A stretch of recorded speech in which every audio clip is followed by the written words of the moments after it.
1-digit percent of 2 digits.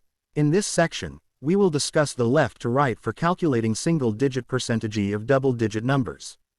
To calculate 3% of 71 using this approach, we multiply 3 with 71 and divide the result by 100. First, we multiply 3 with the leftmost digit of 71, which is 7. 3 times 7 equals 21. This becomes the leftmost part of the answer. Next, we multiply 3 with the units digit of 71, which is 1. 3 times 1 equals 3. This value is placed next to 21. Finally, we divide the resulting product, which is 21 followed by 3, by 100. 3 times 71, 100 equals 2.13.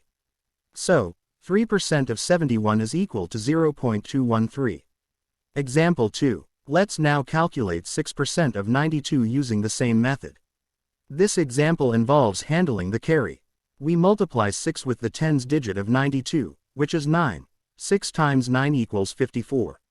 Then, we calculate the product of 6 and the units digit of 92, which is 2. 6 times 2 equals 12. Note that except for the leftmost part, all the other parts should have only one digit. Any excess digits are carried over. To obtain the final value, we place a decimal point to the left of the last two digits, 5.52. Therefore, 6% of 92 is equal to 5.52. Finish.